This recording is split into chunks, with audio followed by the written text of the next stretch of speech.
Buenas tardes. Quiero felicitar a los dos expositores, fueron muy claros y dieron en muy poco tiempo una revisión muy completa de una patología muy compleja. Creo que después de la exposición tienen que haber muy pocas preguntas para nosotros, así que lo que yo quiero agregar por ahí respecto a esta patología, que estamos asistiendo a una enfermedad, como dijo Melissa, una enfermedad en donde tenemos una visión local de una enfermedad sistémica, que son pacientes muy complejos, en donde necesitamos tener una visión multidisciplinaria de estos pacientes.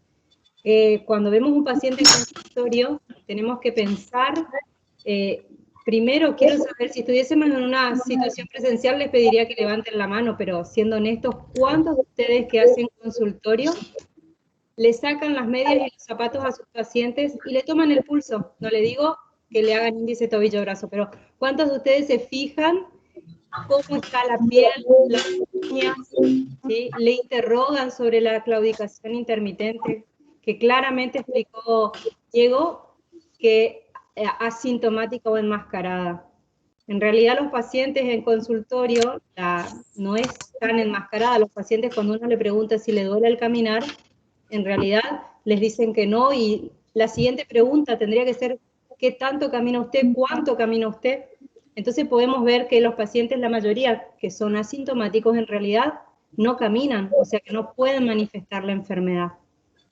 Así que es muy importante que todos los estudios que vayan a pedir empiecen con un buen interrogatorio y un buen examen clínico. Ahí se inicia un estudio, ahí se inicia la evaluación de un paciente. Eso yo hago cuando hago los estudios vasculares. El paciente se acuesta y lo primero que hago es interrogarlo, y ya podemos orientarnos hacia lo que nos vamos a encontrar. Perfecto. Muy bien, muchas gracias. Doctor Nicolás González, sí, si quiere hay algo, agregar algo. Coincido con la doctora, dos exposiciones excelentes. Hay algo que les quiero transmitir, que para ustedes por ahí es algo normal, que en este simposio del día de hoy haya 100 personas, pero hace 7 años, 8 años, cuando yo decidí encarar el estudio, el tratamiento de esta patología y empezar a desarrollar dentro de lo que es Capital Federal junto a un grupo de médicos de la enfermedad vascular periférica, era impensado que haya un simposio de enfermedad vascular periférica con 100 personas, les aseguro. Es así que al día de hoy tenemos en el curso UVASAC, de hecho yo soy el coordinador, tenemos un módulo exclusivamente de enfermedad vascular, tenemos un consejo en la Sociedad de Cardiología que es de medicina vascular, hay un consenso desde el 2013 en la SAC. Entonces, de a poco esto se está haciendo. Es una patología que el cardiólogo la tiene que conocer tanto como la enfermedad coronaria, porque les aseguro, van a haber más enfermedad vascular periférica que enfermedad coronaria. Eso es un dato muy importante. A mí me gustaría agregar dos puntitos de cada una de las charlas. La primera charla excelente, nos mostró la epidemiología de la problemática actual. Siempre acuérdense que el 50% de los pacientes van a ser asintomáticos. Por lo tanto, si son asintomáticos, por más que le hagan muchas preguntas, no van a encontrar ningún síntoma, entonces lo tienen que ir a pesquisar ustedes. Y acuérdense, dos poblaciones muy grandes, tres poblaciones, la que dijeron ustedes, la edad, pero el diabético y el tabaquista, y se calcula un tabaquista más de 10 paquías, son las poblaciones donde más enfermedad vascular periférica van a encontrar. Entonces, en esos pacientes, pesquísenla siempre. Un dato no menor, que por ahí digo, que quiero recalcar y que después vayan a buscarlo, es el estudio Partner. El estudio Partner lo único que hizo fue buscar en la enfermedad vascular periférica la salida de un consultorio de los clínicos, ¿no? Para que se den una idea.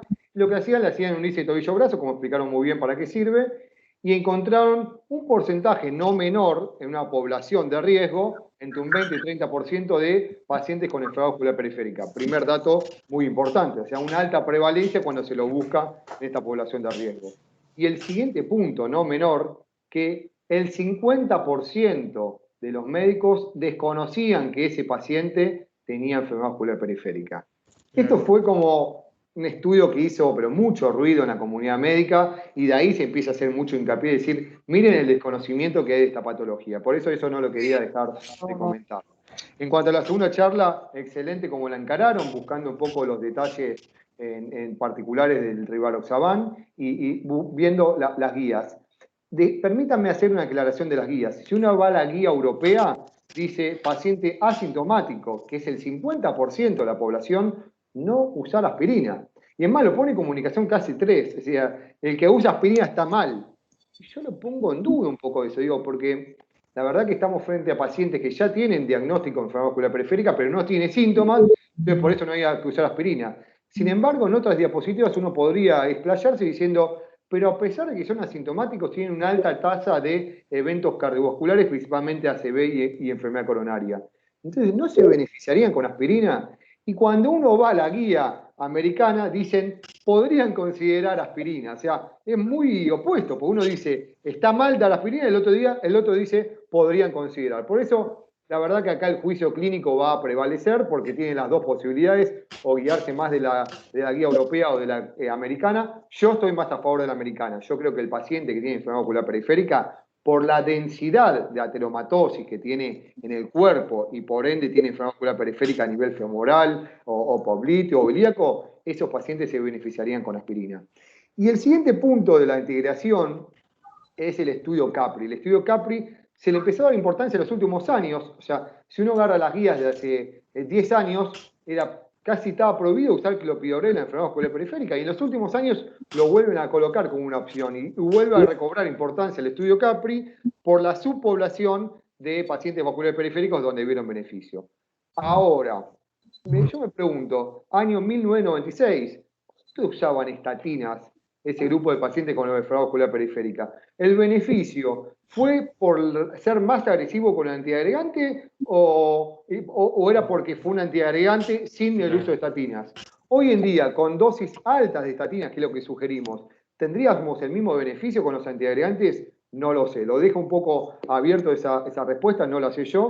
Pero sí, yo creo que hay que ser agresivo en cierto grupo de pacientes. ¿En quiénes? En el que los pacientes sintomáticos y los pacientes que son revascularizados por enfermedad arterial crítica. En ese grupo de pacientes son pacientes muy inflamados y en eso yo creo que sí uno puede elegir la terapia con clopidogrel sobre la aspirina.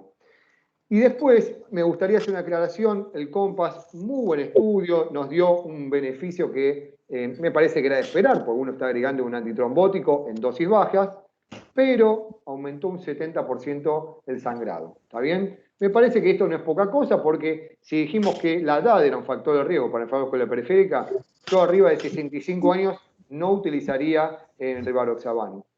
Paciente, ahora, hoy dada de alta al sanatorio, 51 años, se le tapó la ilíaca por enfermedad vascular periférica, a esa paciente la dimos de alta con Rivaroxaban. Paciente de bajo riesgo sangrado, me parece que se beneficia. Entonces, me parece que para cada uno de los antiagregantes o antitrombóticos hay un nicho, pero tiene que haber mucho pensamiento clínico, mucha evaluación clínica para definir quién se va a beneficiar y quién se va a perjudicar.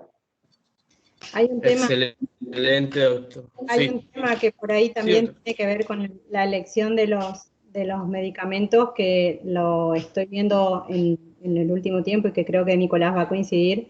Muchas veces tenemos que elegir porque los pacientes no se pueden comprar una estatina, altas dosis de estatinas, Rivaroxaban, también Rivaroxaban. Así que tenemos que elegir qué le damos, y esa es una realidad en el consultorio, más en este momento. Totalmente de acuerdo con Nicolás con todo lo que dijo. Hace 10 años yo también empecé con esto, no iba a pensar de ninguna manera que íbamos a estar sentados dando un taller de enfermedad vascular periférica.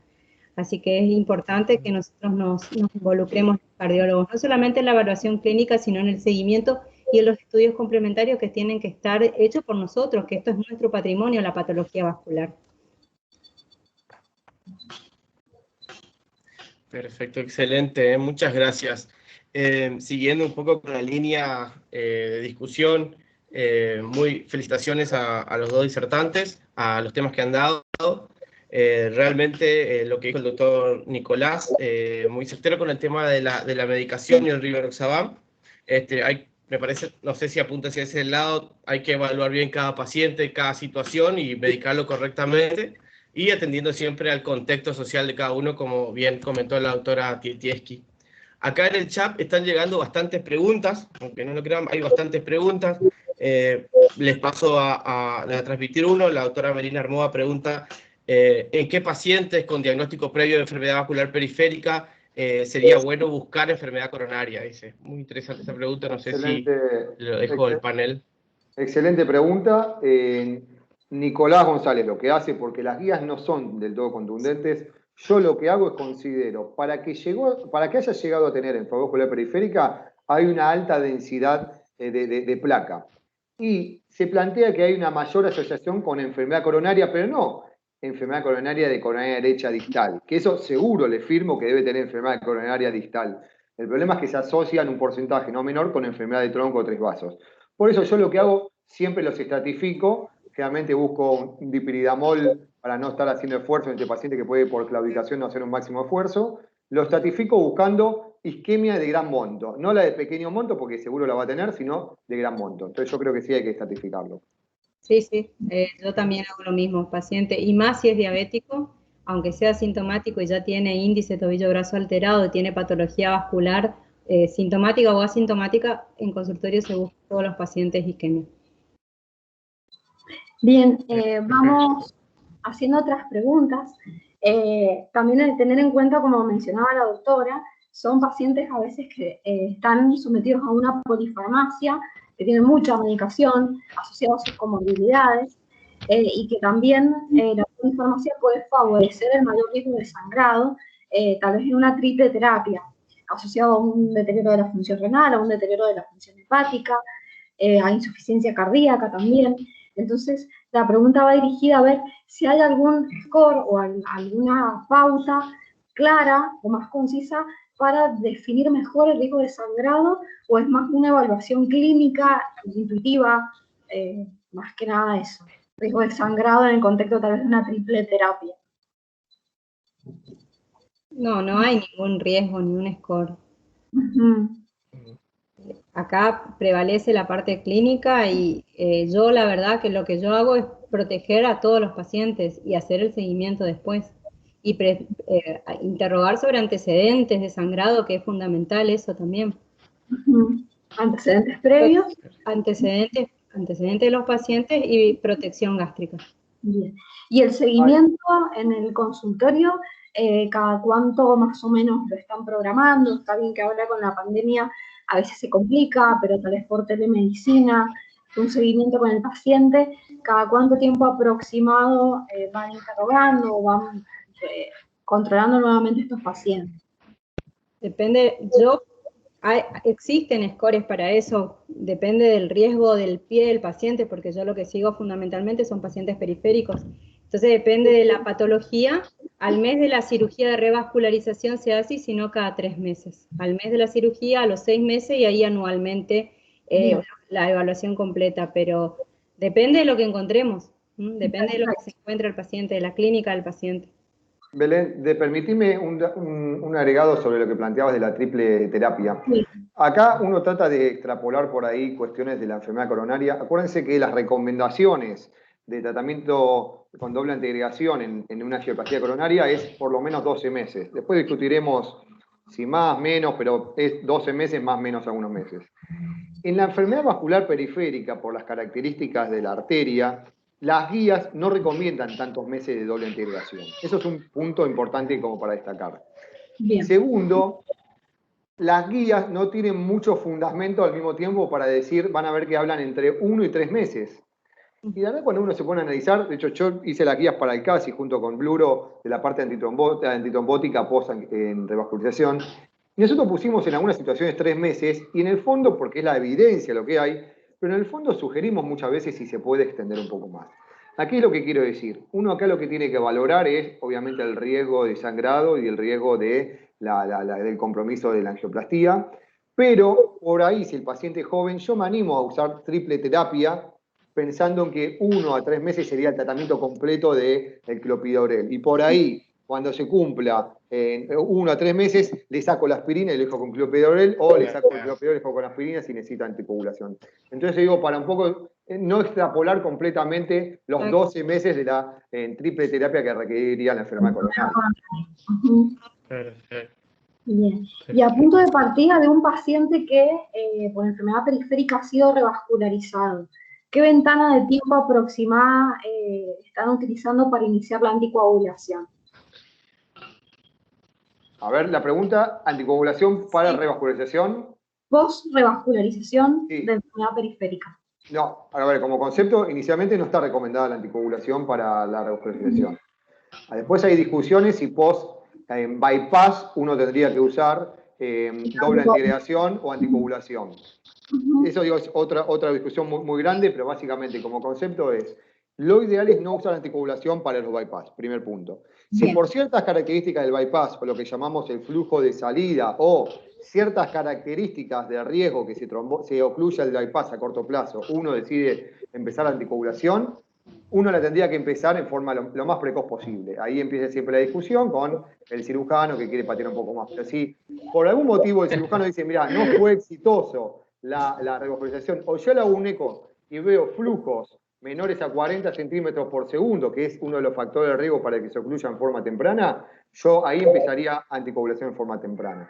¿Está bien? Bien. Pero para angioplastía no habría que usar anticoagulación. Bien. Perfecto. Acá llega otra pregunta. Dice, paciente en consultorio, primera consulta, alta sospecha de enfermedad vascular periférica. ¿Cuál sería el primer estudio complementario que uno debería solicitar a estos pacientes? Una pregunta del chat. Bien. Lo primero que tenés que hacer es tomarle los pulsos y tomarle el índice tobillo-brazo. Si tenés la sospecha, y con eso ya la confirmarías a la enfermedad. El siguiente estudio sería el ecodoppler para poder ver en dónde está la seguridad y la localización. Pero si tenés interesante. si tenés enfermedad vascular, tenés que sacarle las medias y los zapatos a tu paciente, auscultarle las ilíacas, auscultarle la aorta, tomarle los pulsos, mirar la piel, las uñas. Ahí vas a confirmar, interrogando. Interesante hacer el diagnóstico casi de certeza, digamos, con el examen clínico básicamente, y el eco es más que nada para ir a dónde está, ¿no? Eso es lo que, perfecto, la verdad. Sí, acuérdense que en Argentina, digo, a diferencia de Estados Unidos, en Estados Unidos, por ahí, para llegar a la ecografía arterial, uno tiene que tener un brazo. En Argentina estamos manejando otros valores de prestaciones, y por ahí muchas veces, una vez que uno lo sospecha por el examen físico y los factores de riesgo, uno termina pidiendo un ecodoppler arterial con medición de índice tobillo-brazo, pero esa es una variable por individual de la Argentina. Bien. Sí, muchos de los estudios que hacemos, que le pasará lo mismo a Nicolás, cuando nos piden un estudio de Doppler vascular, le preguntás al paciente y el médico ni siquiera le tomó los pulsos, directamente le duele las pies, no le interrogó las características del dolor y claramente no es vascular y le pide un Doppler arterial. En ese momento ya sabemos que el estudio va a ser normal y que va a durar medio minuto cada miembro, pero esa es la realidad, como la dice Nicolás. También nos plantean una pregunta inversa. Como recién pensábamos que el paciente que tiene enfermedad vascular periférica también tiene riesgo de tener enfermedad coronaria y elevado, porque son por lo general pacientes vasculares. ¿Qué pasa si ustedes reciben un paciente que tiene ya o han hecho el diagnóstico de enfermedad vascular periférica? Si a todos les piden un estudio para enfermedad coronaria, primero tratan la enfermedad vascular periférica y luego buscan la enfermedad coronaria. Por supuesto que la clínica es ponderante, pero bueno, más que nada en base a la experiencia. A ver, hay un concepto que lo que es muy importante que tienen que entender ustedes son los estadios clínicos de la enfermedad vascular periférica. Es decir, si un paciente llega con isquemia arterial crítica a la guardia, con gangrena, la verdad que ponerme a estratificar, ese paciente se tiene que revascularizar y punto, digo, porque ahí sí yo iría a lo vascular periférico primero, resolver y salvarle la pierna y después meterme en ambulatorio a analizar la parte de coronaria. Ahora, en el estadio que no es la isquemia arterial crítica y que es el paciente claudicante o en el paciente asintomático, yo estoy en consultorio y uno lo va haciendo a la par. Busco factor de riesgo, metas, búsqueda de enfermedad coronaria, eso me parece que se puede plantear de esta forma. Perfecto, bien.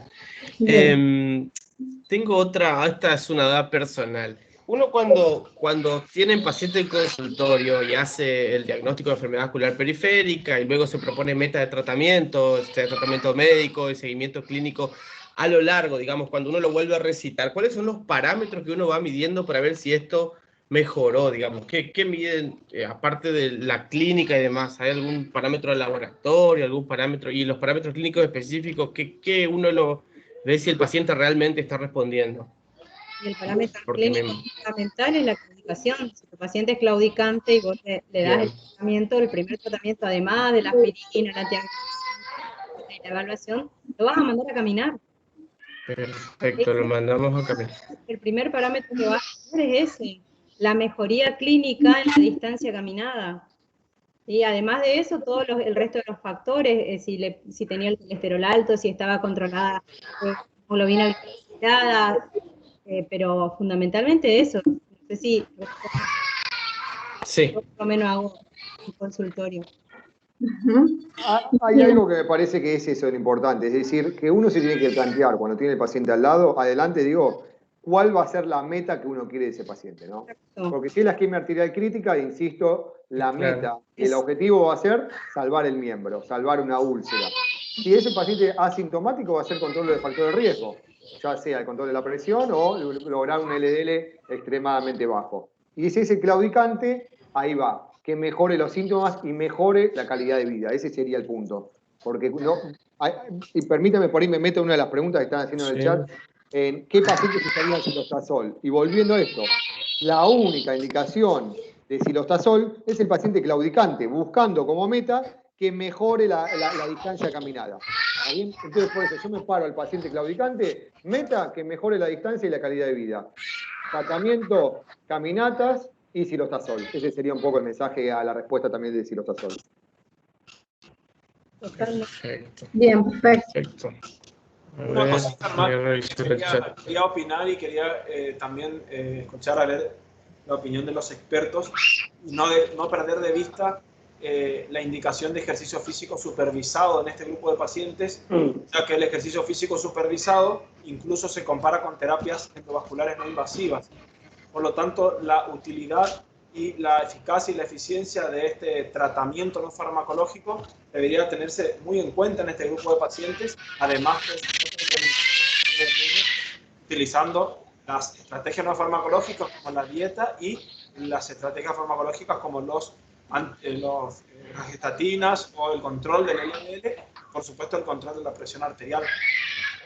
Hay un punto muy importante que decís, el estudio que decís se llama Clever, después los invito a que lo puedan leer. Básicamente lo que decían, un paciente con enfermedad ilíaca, ¿qué hacemos? ¿Le damos tratamiento médico y actividad física o lo hospitalizamos? Lo que se vio era que el mejor beneficio era tratamiento médico con actividad física. Y eso se ve, les aseguro que en la práctica clínica, paciente con enfermedad ilíaca le va muy bien con la actividad física. Ahora, la pregunta ¿es lo mismo decirle anda a caminar al parque que entrar en un programa supervisado de actividad física? No, eso está estudiado. ¿Dónde? Las tres variables serían, le digo hacer actividad física, la segunda es, le digo que haga actividad física o que haga lo que quiera, la tercera es que haga actividad física en un centro de rehabilitación especializado. Los que tuvieron mayor beneficio son los que... Por lo tanto, no es solo decirle que vaya a caminar, sino tiene que ser una terapia guiada y supervisada para que tenga el beneficio igual que la rehabilitación. Totalmente. Aparte, siempre es lo primero que tenés antes de indicarle tratamiento médico a los pacientes. Vos, Diego, le tenés que insistir con la actividad física. Hay pacientes que no necesitan revascularización y tienen las femorales tapadas y caminan 4 kilómetros por día. Nicolás, si bien la evidencia va hacia las terapias de ejercicio que sean controladas, muchas veces tenemos que nosotros guiarle a los pacientes cómo tienen que hacer cuando empieza la actividad física, hasta dónde tiene que llegar, empieza la claudicación ceder y progresivamente ir haciendo la actividad, porque volvemos otra vez al contexto social nuevamente, pero nos tenemos que saber cómo guiar al paciente y que este es el punto, te diría, más importante, crucial en los pacientes periféricos, la actividad física. Bien, bueno, muchas gracias por todas las recomendaciones. No sé si los expertos quieren dejarnos algún mensaje final para ya cerrar la discusión, que ha sido de hecho muy productiva para todos los residentes que estamos en formación. Sí. Bueno, empiezan las damas, Nicolás. Mi mensaje, primero, felicitar a CONAREC por esta iniciativa de estudiar la enfermedad periférica, y a los residentes lo que les quiero dejar es que no se encuentra lo que no se busca y no se busca lo que no se sabe. Así que la patología periférica es patrimonio del cardiólogo. Tenemos que pensarla para poder encontrarla. Y que tenemos que volver a lo que nos decían cuando éramos residentes nosotros, a sacarle la media y los zapatos a los pacientes. No hay que tener miedo y no hay que pensar que es una pérdida de tiempo, sino que está ganando nuestro paciente. La clínica siempre es soberana. Sí, adhiero completamente con lo que dice Laura, y agregar que es un éxito lo que están haciendo con AREC, como siempre están a la vanguardia de todo lo que se viene de la medicina, y el solo hecho que los que estuvieron acá presentes ya de alguna forma nos aseguramos que no van a estar en ese 50% de los médicos que no sospechaban de enfermedad ocular periférica en sus pacientes, y eso no es poca cosa, así que los felicito y muchas gracias por la invitación. Gracias, muchas gracias por la invitación. Muchísimas gracias por participar, por estar con nosotros. Estamos realmente muy contentos de la presencia de ustedes como invitados, y felices por la convocatoria que tuvimos además, ¿sí? Felicitaciones de vuelta a Diego y a Melissa en las presentaciones. Los esperamos a todos nuevamente en el próximo taller, el próximo miércoles. Bueno, muy contentos y nos estaremos viendo muy pronto. ¿Belén? Lo mismo, gracias, y recordar que el próximo miércoles a la misma hora el temario ya está publicado en las redes, así que bueno, saludos a todos. Chao, muchas gracias. Hasta luego. Chao. Chao. Hasta luego.